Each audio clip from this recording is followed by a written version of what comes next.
Hi, I'm Ezekiel and I love plastics.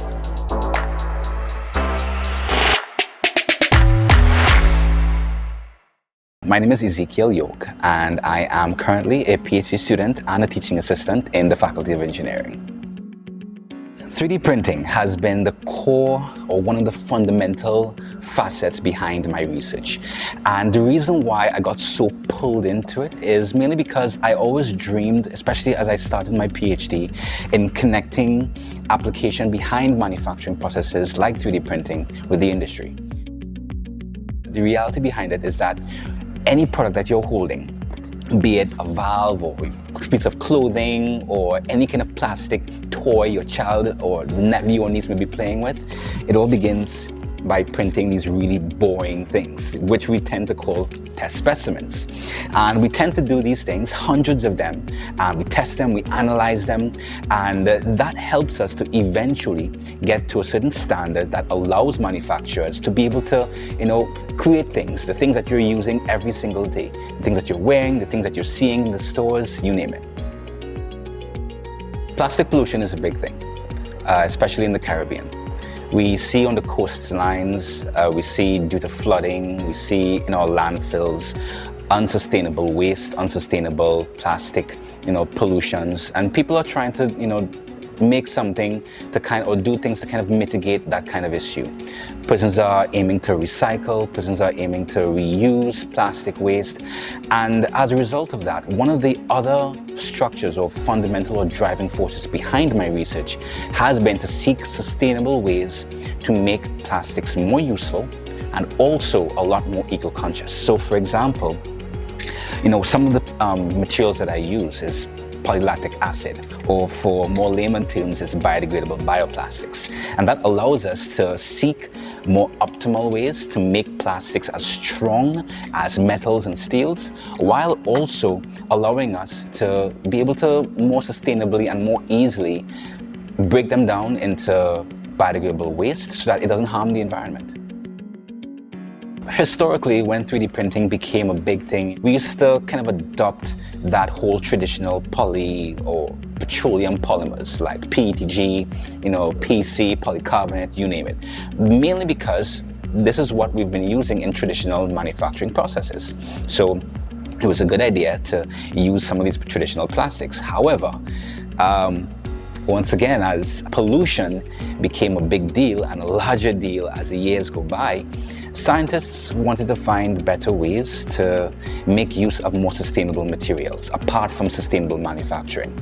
And this is why we started using these kinds of materials called biodegradable bioplastics, mainly because while it may not necessarily solve the issue of pollution, it helps manufacturers and practitioners find better ways to break down these things into more manageable ways, so that the certainty is that we're able to at least reduce the probability of pollution impacting our oceans, our lakes, our lands, and eventually our human health.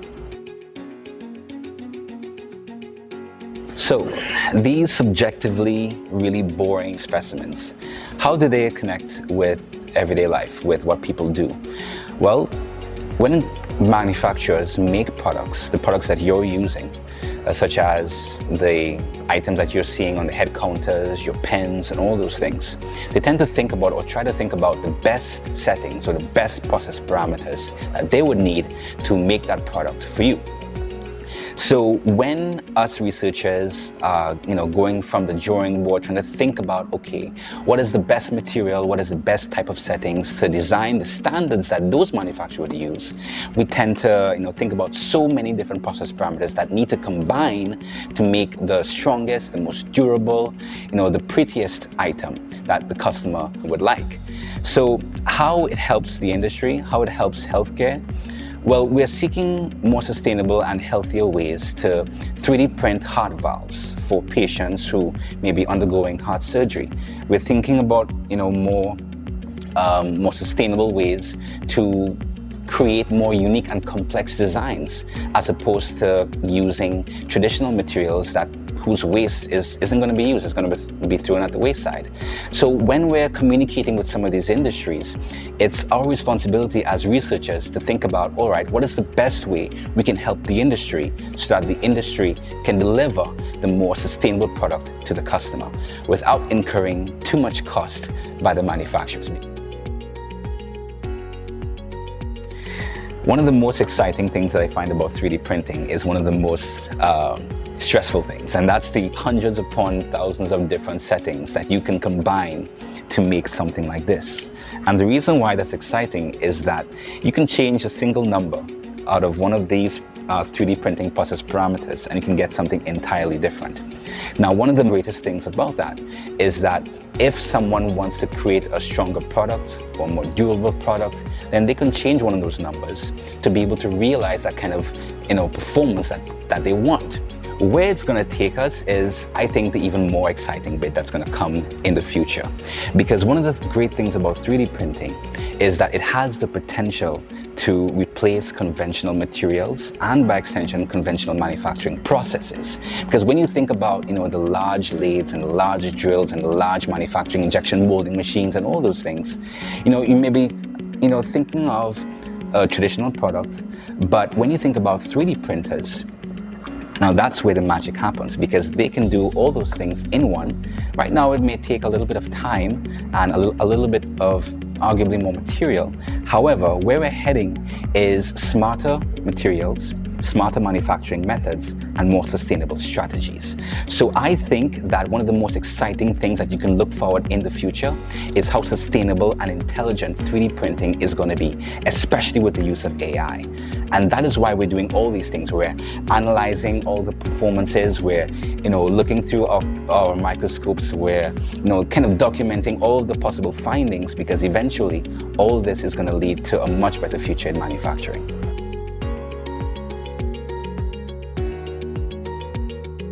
So challenges.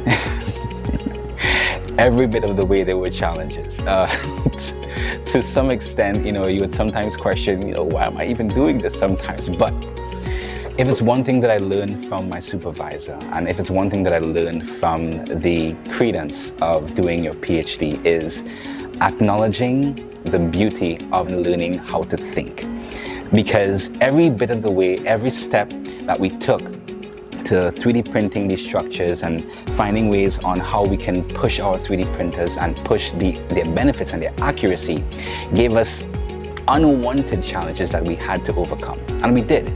We took our time, we did lots of iterations, because if you think that, just these amount of specimens or what we needed to derive all of these structures, there were hundreds. I remember I would have printed up until this point approximately 500 specimens of these same designs. And it's important, it's important to kind of do these things, because eventually all the data culminates to achieving that one goal of improving manufacturing and sustainability in the future. So while there were many challenges along the way, I would say with certainty that we were able to push against them, overcome them, and learn new things. So next time you're thinking about, a product that you're using, think about the amount of hours that it took for the manufacturers and researchers to get that product to the market.